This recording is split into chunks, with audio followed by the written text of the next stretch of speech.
And here we are again. So give me just a few seconds to check if everything is uh, broadcasting as expected, and then we can kick it off. Okay, so yeah, we are live. And hi everyone, good morning, good afternoon, good evening, depending from which part of the world you're joining us, Data Jazzers live stream as usually every second Tuesday of the month. Today Uh, I'll be alone at the beginning. Augustine has some issues to solve, and he'll probably pop up a little bit later.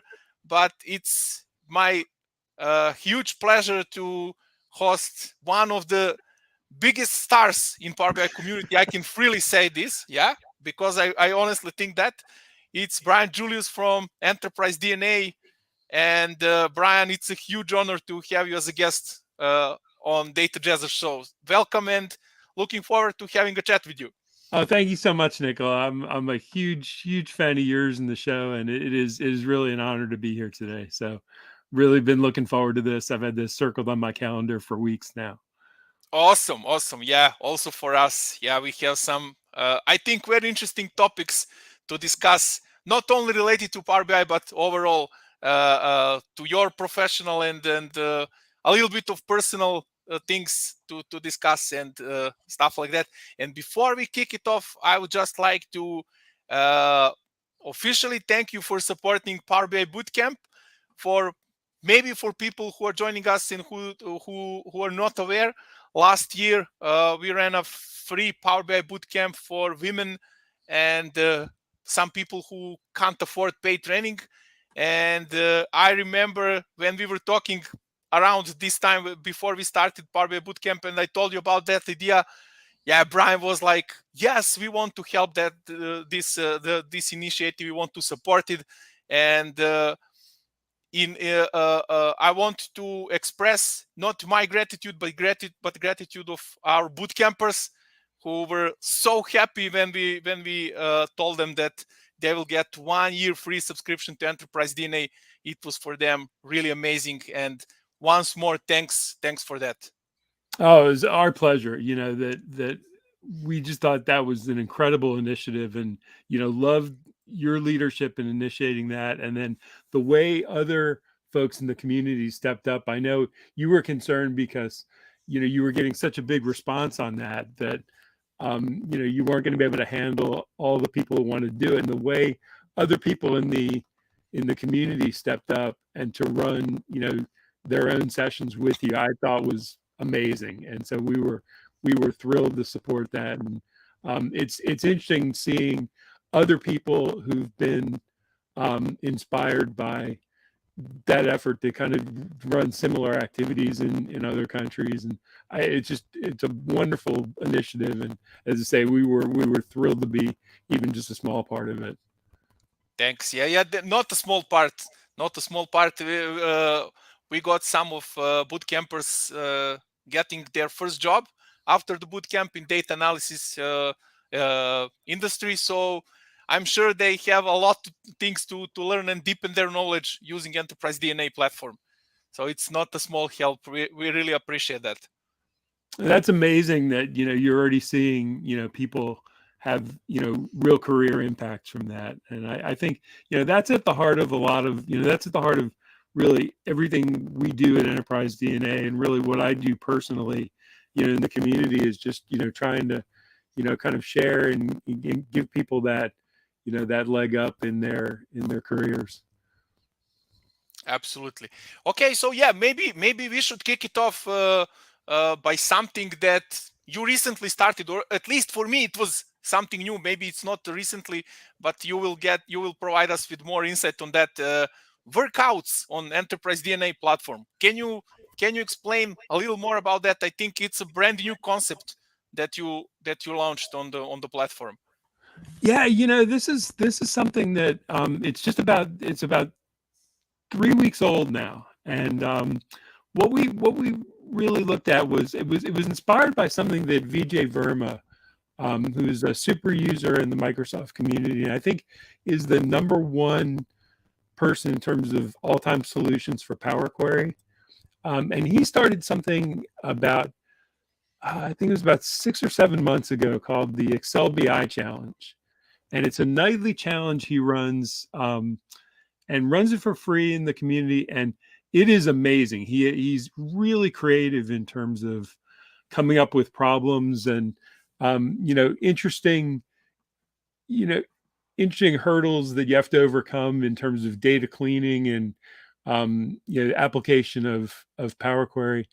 And I started doing that and just found it to be completely transformative in terms of, one of my goals for last year was to really improve my M coding. And I found that working on that nightly, I was just getting radically better, every week. I could feel the progression. And, I talked to Sam about it, Sam Mackay, our CEO, and we said, what if we expanded this concept to everything that data analysts needed in their stack to really become exceptional in the field? And we kind of looked and said, okay, what about Power BI and DAX and M and Python and R and data analysis and data modeling, and kind of the full suite of things you would need to be a great analyst. And we ran regular exercises on those and made it free to the community, and brought in experts from around the world to lead each of the workouts. And he loved the idea, and we've now really turned it loose, and we've got about 20 new workouts a week, run in 11 categories. There are still 3 more categories that we're working on getting up and running, but there's a ton there to do right now.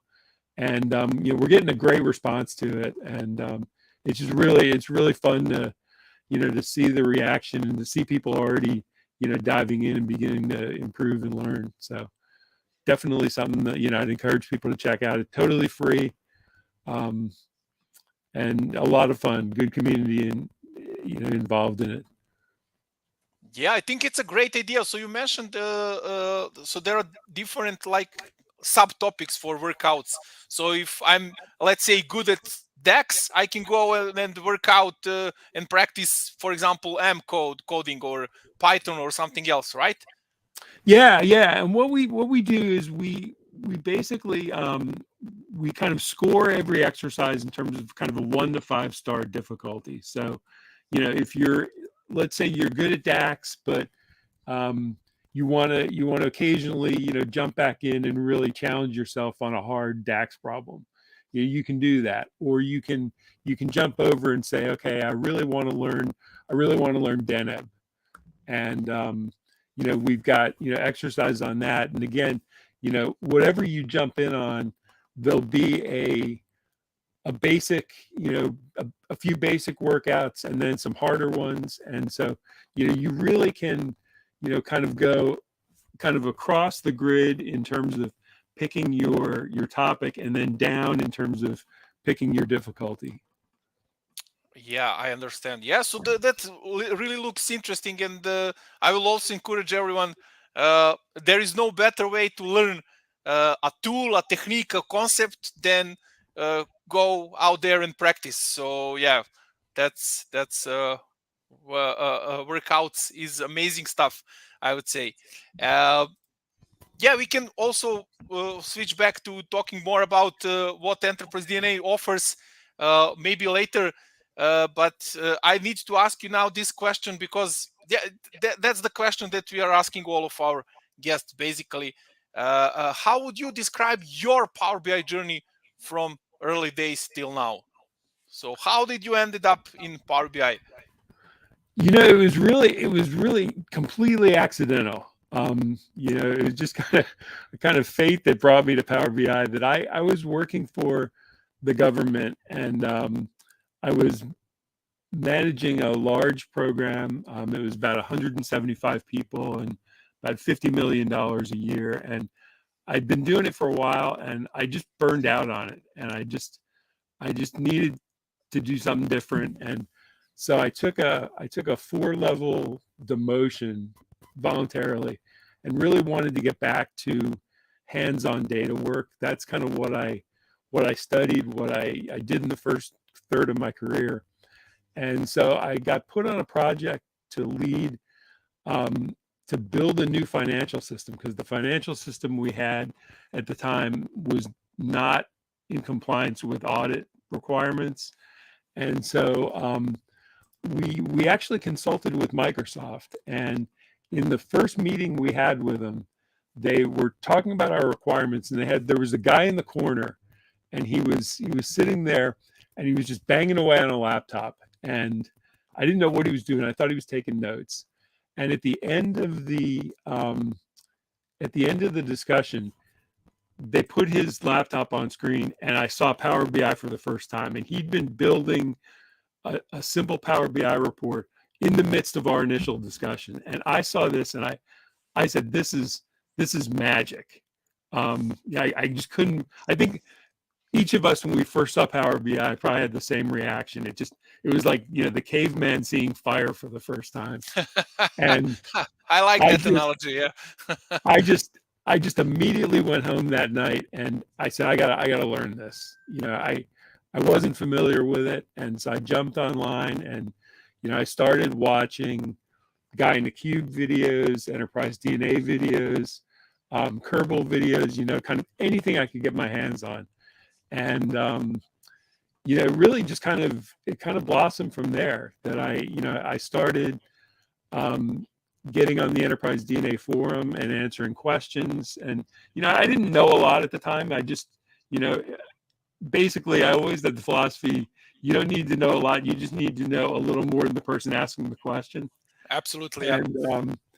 And so it was through that I got to know Sam, and got involved with Enterprise DNA. And from then it's really just been this continued obsession. And kind of then getting involved in the LinkedIn community has been huge. That's something I was never a part of before. I'm not a big social media user, but I got on and just found this incredible community on LinkedIn, and that's how I met folks like you and many other people in the community. And so it's just been, from that point forward, it's just really been kind of a daily exercise of learning, getting better, sharing what I know, and kind of having that continual dialogue with folks in the community. So it's I'm really a big believer in that kind of get 1% better every day philosophy. Yes, and if you allow, I will just expand on that, and sharing your knowledge. Basically, when you get asked after that, those questions that we get from other people from community opens up a whole new perspective. So maybe you think that someone knows that, you assume that someone knows it, but it appears that maybe you need to reconsider, and gives you food for thought for the future process of sharing, I would say. Yeah.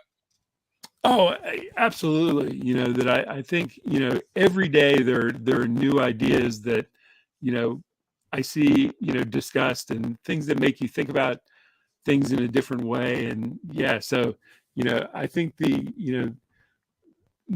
my views and my approach to Power BI, and really everything in the data community, just changes every day as kind of those new ideas keep bubbling up. And it just, the field just changes so radically, so quickly. I think just with the advent of generative AI, just in the last month, I feel like the whole field has kind of been tipped on its head. Yeah. And you mentioned LinkedIn, so maybe it's a good time to jump into this topic, because we all know that. Oh, Augustine is here. Hi. Hey guys. Hello. Sorry for being late. Just a few things were not as planned, so my car got broken and I got stuck on the road. So sorry, Brian. Sorry, Nicola. No worries. Glad you could join us. Glad that you could join us. Yeah, absolutely. Yeah. We were just talking about LinkedIn, and I think Brian is one of the icons there. So I see your posts literally every day, at least once, and you help so many people solving different Power BI challenges, be it DAX, be it Power Query, data modeling stuff, and so on. Uh, uh, and first of all, thanks for all your energy and passion that you put in those posts.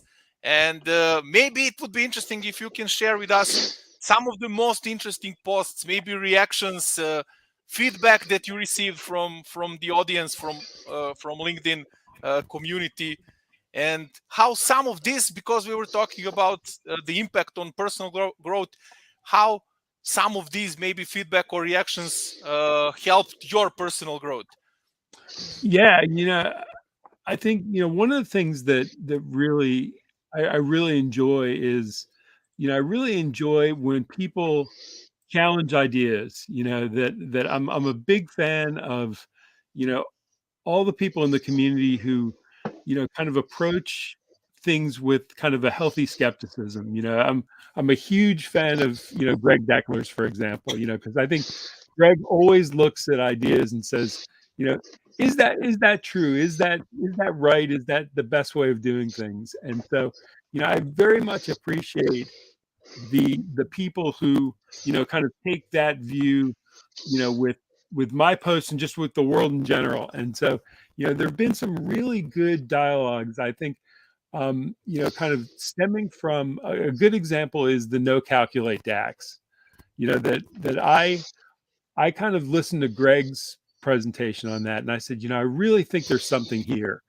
I really think that this can be a new way of looking at DAX, a new way of learning DAX, and I think there's something really valuable here. And so I started posting on it, and got really challenged by some folks on it. And some of them said, okay, this is cute, and it's it'll work for for small data models and small fact tables, but it's going to fall apart at scale. And I said, I kind of said, is that true? Is that I hear a lot of people say that. Is that really right? And so, it caused me to go back and do a lot of analysis and statistics. And so far, what I've found, you can't ever conclusively prove the null hypothesis, but what I've found so far is no evidence to support that.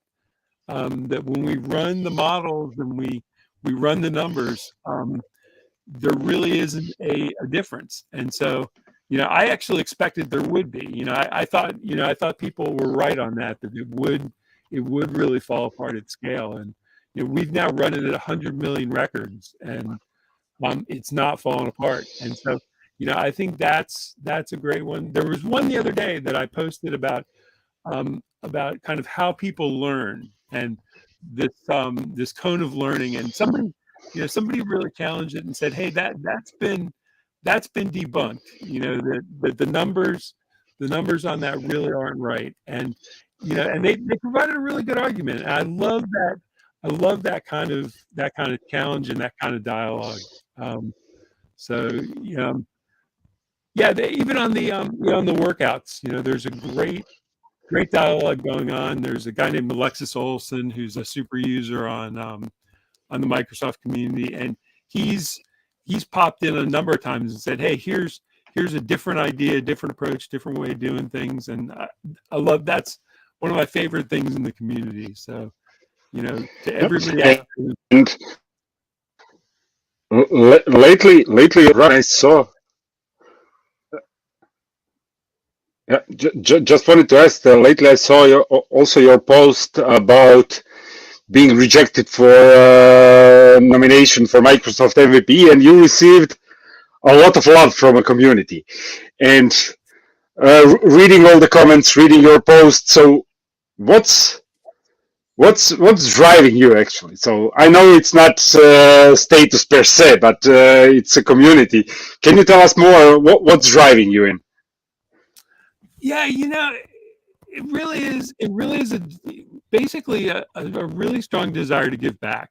That I've been really, really fortunate in my career, and I've had lots of people step up and provide me mentorship and guidance, and really be generous with their knowledge. And I feel I'm kind of at a point in my career where, I know some stuff, I've had some experience, and, you know, I just see so many folks out there who are really excited about, data analysis and Power BI, and are kind of just looking for that same sort of guidance that I was looking for, and received and continue to receive, day in, day out. And so the thing that really motivates me every day and gets me, writing posts and interacting is um, just the idea, and the opportunity to, reach out and kind of give back some of the mentorship and guidance and, knowledge that I've received. That's really at the end of the day. And I think it's the same thing that, motivates, folks like Nickel and the boot camp, and, so many people in the community, whether MVPs or not. Absolutely, absolutely. And how do you find? I can't say motivation for posting every day different stuff on Power BI on LinkedIn, but how do you find topics for every day? Asking for a friend. It's really interesting, and there's an analogy I've used before, and my wife is a bird watcher, and we live in the city, and you don't think there's a lot of birds out there, and we'll go out on a walk, and she'll say, "Oh my God, look at that woodpecker," or "Look at this, bluebird," or "Look at this," and I never see them, and she'll point them out, and I'll say, "Oh, okay, I see it now," and and I think it's the same thing for content and for topic ideas, that when you begin to get acclimated to it, you just see ideas everywhere. That you you listen to a discussion, you listen to a podcast, and there'll be 10 ideas that'll come out of that. You'll have a discussion with somebody on a post, and that'll generate, 3 new ideas. And not all of them are good, but what I do is I keep a running list. And in LinkedIn, one of the things I learned is that if you post more than once a day, it really kills your numbers. That LinkedIn doesn't want you posting more than once a day. So basically, if you're out in the community and reading and watching videos, and you come up with 2 ideas a day, but you're only able to post once, then over time your list is going to double. And what I found is the longer I post, the longer my list of topics gets. And a lot of it comes from just ideas in the community, questions, or also problems that I run into. I kind of feel like, what I always tell people is if you have something that works well, that's good content. And if you have something that crashes and burns, that's great content too. So Yes. you kind of can't lose. Yeah. So I started blogging because I couldn't find solutions to some problems that I was facing. Every few months. So the same problem, and I forgot how I solved it. And then I started to blog about it. So I don't need to Google. I can refer to my blog and find the solution. So I know what you're talking about burning and crashing, and having that as a great topic for creating content. Yeah, and just talking about your current day-to-day job. So, what's your number one topic today? What's your main focus? What you're trying to learn, new, accomplish? So, I saw you're digging deeper into Python and lots of things. But where are you focused the most at the moment? Well, we talked kind of early on in the discussion. We talked a bit about the workouts and about what what we call deliberate practice, and kind of really focused practice that augments course learning and reading. So that's a big focus. I think another thing that that's kind of a huge interest for me is, as you mentioned Python, and I think the integration between Power BI and other advanced analytical tools like Python and R is a huge interest of mine, because I think it really takes the capabilities of that platform to a whole nother level. The ability to basically open Power BI up to, 20,000 R packages and do any sort of advanced analysis you want, is, to me, is remarkable. And, kind of having that kind of well understood and easily accessible, is something we're really excited about. We've been working a lot on content to help people build a strong foundation in statistical analysis. Because one of the things, I think is hugely important and kind of underemphasized sometimes is statistics for data analysts. That I think it's kind of viewed as that's kind of the realm of the data scientist, and data analysts don't need to know that. And I just think you really can't evaluate data outside of a statistical context in terms of not being able to determine, are the effects you're seeing real, or are they just a result of the sample that you're choosing? And so, I think that's been a big focus. And then, really just beginning to incorporate all the AI technology. Kind of the way that's, dramatically changing the field just on a day-to-day basis is something we're really spending a lot of time thinking about and working on and getting that incorporated in everything we do. So, I've been doing a lot of study, a lot of testing of, how well, ChatGPT, GPT-4 does for different elements of the data analysis field. And, I think that's one of those things that, every day just continues to evolve in amazing ways. Yeah, when you mentioned AI, so what's your take on this and Chat GPT specifically? I saw a lot of buzz recently. What's your take on this in terms to relation to Power BI and maybe other data analytic tools?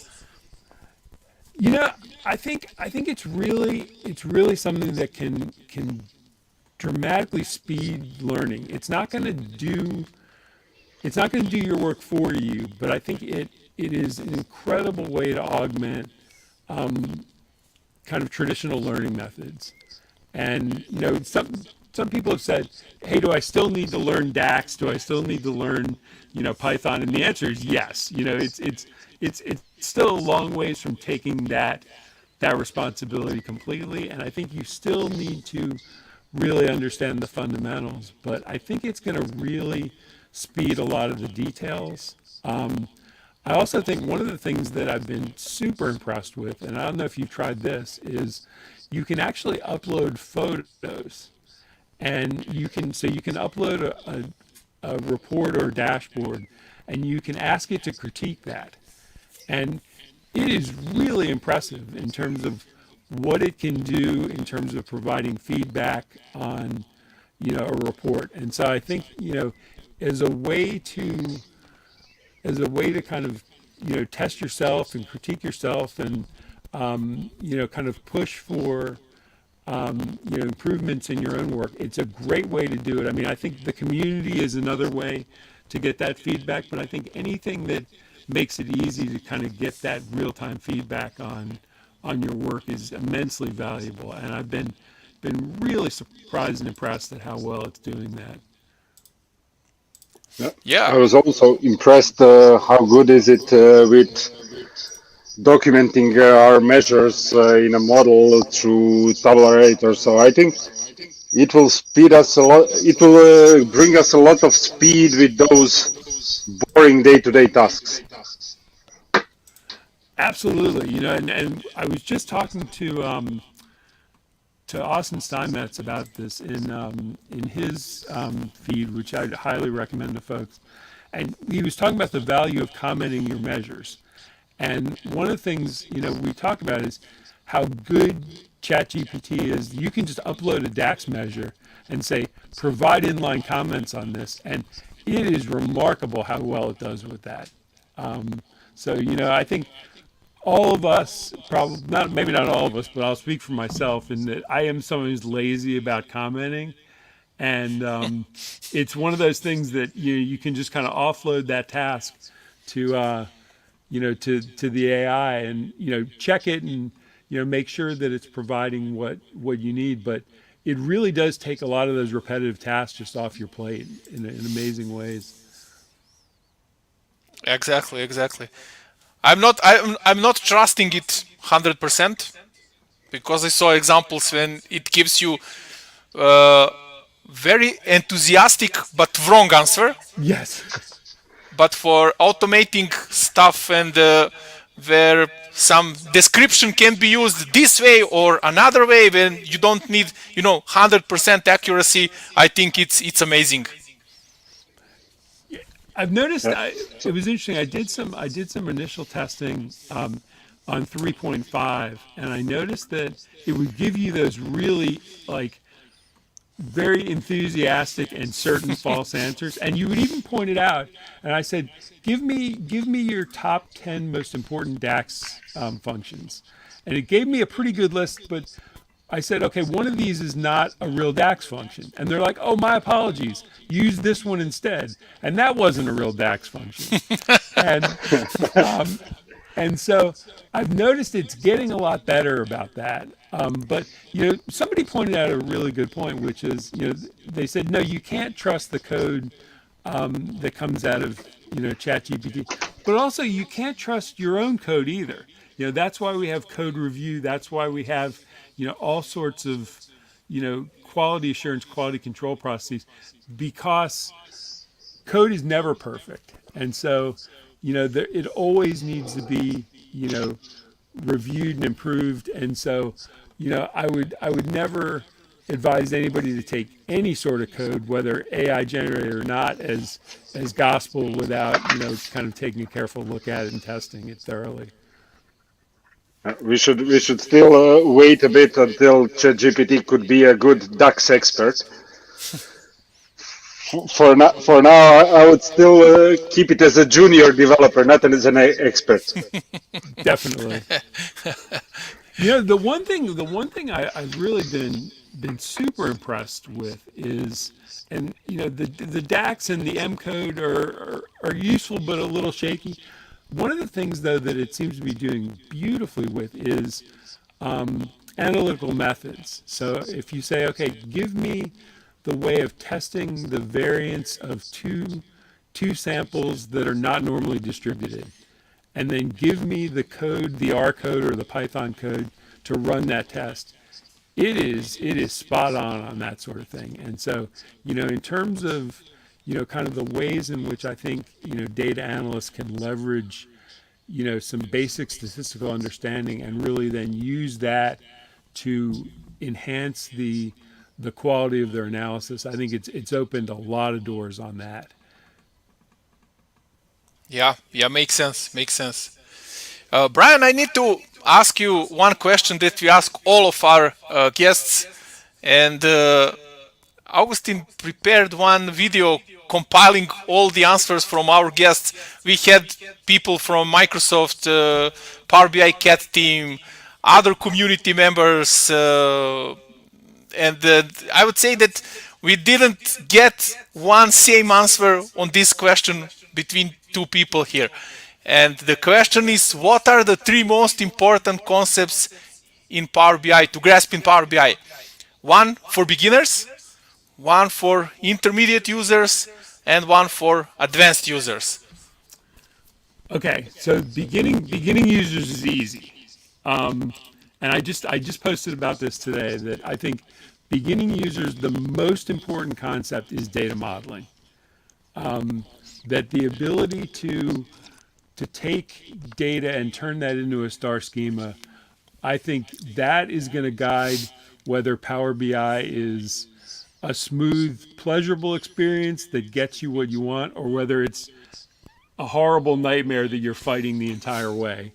That your data model is everything in that regard. And so, I think the best return on investment beginners can make is to really invest in understanding data modeling and star schema. And I recommend, Nikolai, I recommend yours and Tom's Thank you. blog to everybody. I think that is an amazing resource, kind of from beginner to advanced. And that's where I really think the best return on investment comes, is on getting your data model right. So that's for beginners. I think for intermediate, I think a really important concept, and one of the things I see people doing really good analysis and then kind of wrecking on the rocks in choosing bad color themes and making bad visual choices. A lot of times just using the wrong type of visual because they just want variety for the sake of variety. And so I think, one of the really valuable concepts is for Power BI users to study the International Business Communication Standards that Hickert and Feist have developed. And I think those are such a good framework. And I think they make such a convincing case in terms of that you're kind of having that standard nomenclature and, standard visualization approach. Just in the same way that the example they give is everybody all musicians use the same music notation, and whether that's Mozart to Motley Crue, it's all the same. It's all the same notation, and it seems that in Power BI, so often people are reinventing the wheel and kind of developing this kind of creative look that really, in a lot of ways, undermines the quality of their analysis. And so I think, kind of understanding the visual framework that's proven, that's been tested, that will kind of steer you clear of a lot of the bad choices that you see made in visualization. I think that's a huge win for intermediate users. And then for advanced users, kind of what I mentioned before, that I think the interface between Power BI and the advanced analytical tools, Python and R, I think is hugely beneficial. And I'll call out the work of Luca Zavarella in this one. That he has a tremendous book on extending Power BI with Python and R, and I think that book has kind of opened my eyes to just a wealth of things that you can do with Power BI in conjunction with those tools. And I think advanced users kind of exploring that world would be of immense benefit. It kind of surprises me in the three things that I've answered that I probably haven't mentioned kind of my favorite part of Power BI, which is the external tools. And I'm a huge fan of that, and I think you can use that to really shape Power BI to however you want it to work. But I would say those three, the data modeling, the visualization standards, and the advanced integration are the three I would highlight. Can we call it statistics? Yes. Yes, definitely the third one I think is absolutely related to statistical analysis incorporating with the Okay, Power BI. I need to explain why I asked this. We had Greg last month here, and he was 100% sure that he will know what you will say for advanced concept, and I wrote that down just in case that I don't forget after a month, and it was statistics. So congrats, Greg, you got it right. Yeah. Greg and I talk about that all the time. Did he have guesses for my other two? No, I wrote down only statistics for advanced. So I wrote down here. I found my notes from last meeting, just in case that I don't forget, and he was right. Yeah, as I say, Greg and I talk all the time about a lot of issues, and I would have been I would have been surprised if he didn't get that one right. Yeah. That's a good one. If you are going from beginner to intermediate to advanced user, and then after a long learning periods, you come to an expert level, you usually discover that something in Power BI is missing. And what's the number one missing thing for you? Oh, this is an easy one. For Is it? You're the first one who said this is the easy one. This is an easy one that I've ranted about this, and I love Power BI. I love what the Power BI team is doing, but the one thing that drives me crazy is the DAX and M code editing experience is just awful. I mean, yeah, the analogy I give is it's like they built a Formula One race car, and then instead of a high performance driver's seat, they just put a $10 lawn chair in there. You know, and it's the worst. You know, it's the worst editing experience of any coding tool that I use, and you compare that with like R, using R Studio, and it's just night and day how much better the editing experience is. And I think there's some great tools out there. I think Tabular Editor 3 is brilliant. I think the work that Daniel does is amazing. Greg Deckler has built a really nice lightweight editor called DAX Editor Pro. But the fact that you have to rely on third-party tools for even just basic editing functions is one thing that I really wish the Microsoft team would jump on. And if you look on Power BI Ideas, I think there's over 6,000 votes for that, and it's not planned. It says planned, but the only thing that is under planned is better integration with third-party tools, and that's the one for me that's missing. Yeah, that's too generic. Better integration with the third-party tools. It's too generic. I agree.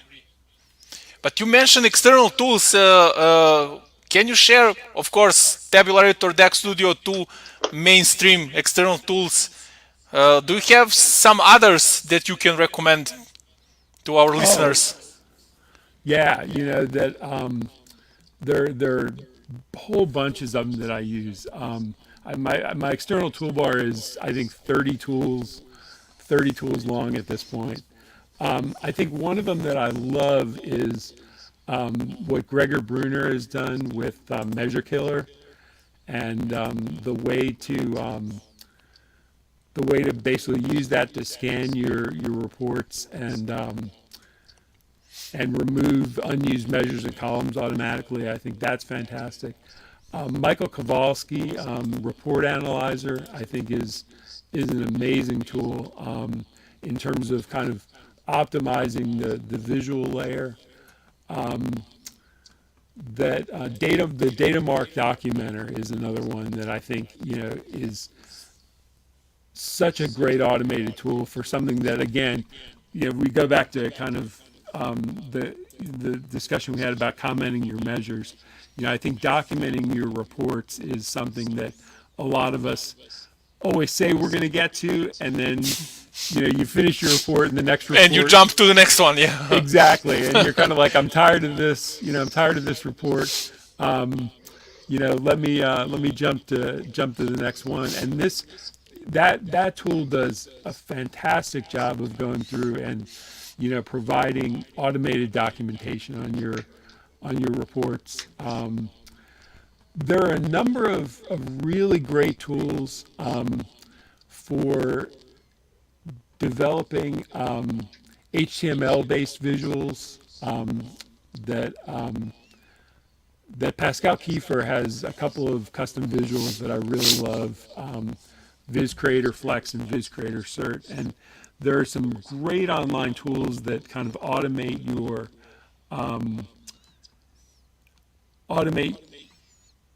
visuals in terms of letting you create HTML tables and HTML documents without having to know HTML and CSS. There's one called Div Table Creator. I'm looking just real quick Sure, in sure, terms of sure. my toolbar. I know I'm forgetting. Oh, I the the whole suite of tools that Greg Deckler has developed, and he's developed kind of a custom suite for enterprise DNA members, but he also has free versions of those. And so he has one called Quick Measure Pro, which allows you to automate your measures in a really efficient way. It includes hundreds of the quick measures from the Microsoft Quick Measure Gallery, and you can just with a couple of clicks you can incorporate those into your report. You can customize and automate measures. There is another one called PowerSort Pro that instead of having to go through column by column and define your sorts, this will just with a couple of clicks, it'll define all your sort columns for you. So yeah, I could spend the next hour talking about that. But I'm going to be presenting in next month to the Portland user group on external tooling. So developing a killer external toolbar. Oh, amazing. that's a good one. That's Sounds a good great. one. Looking forward to that. But if you're talking about external tools, is there a tool you would like to have, but it's not out there yet? Oh, that's a great question. That is a great question. You know, the there are a couple of tools that are out there, but that aren't quite there yet. But I think something that really managed version control, I think that would be my number one wish. That I know there have been a couple of tools that have tried. I've really had difficulty getting them to install and work in exactly the way they were intended. So I think my number one wish for an external tool would be on version control. It's coming. Do This, tell. What do you know? you saw the announcement from today for TMDL. I did.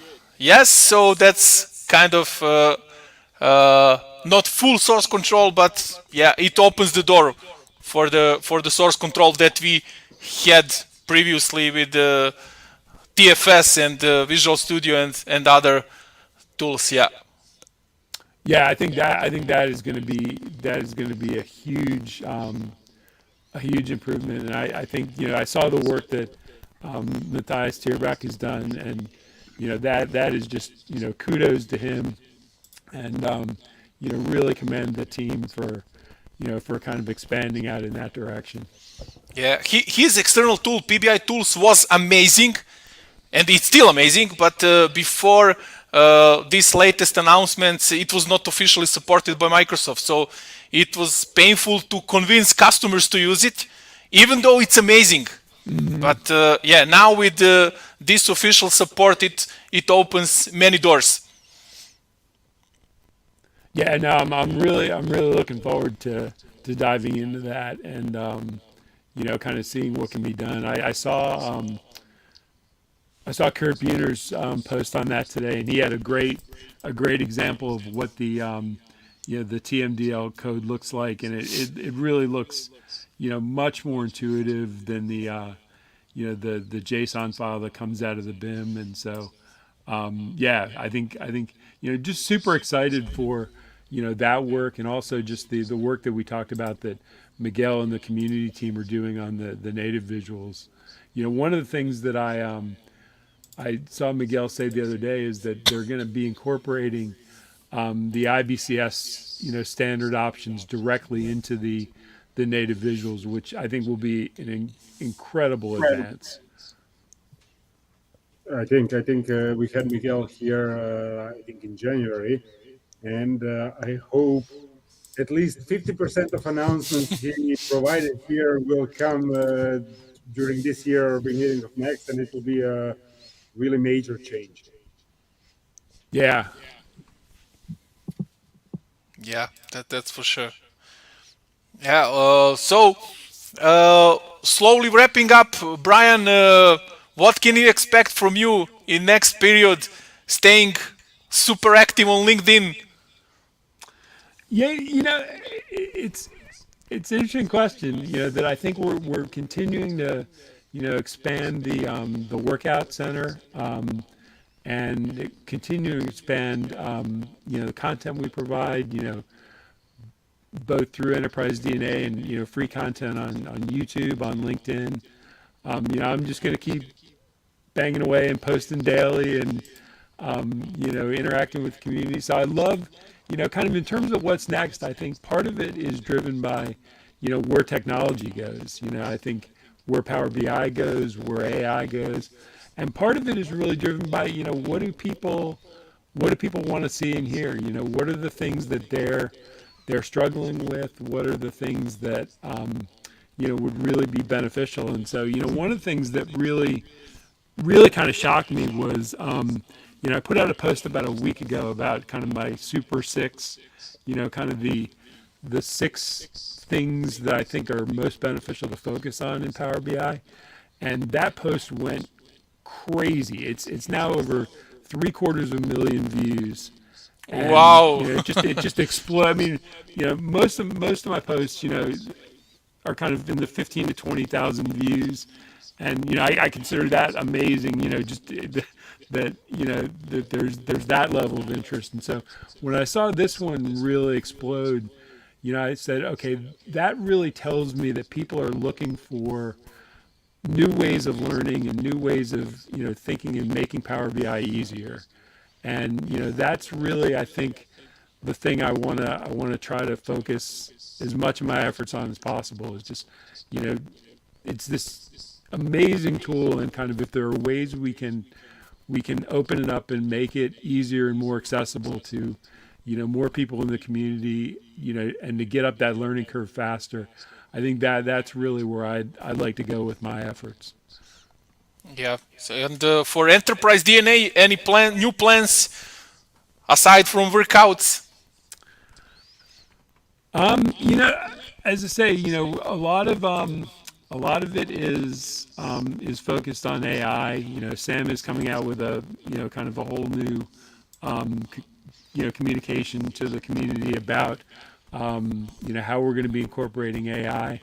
I think one of the things we are really focused on is doing more live training.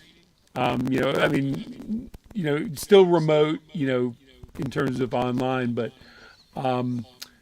making it live and interactive so that we've got, the ability to discuss, to take questions, to, kind of be in a format like this.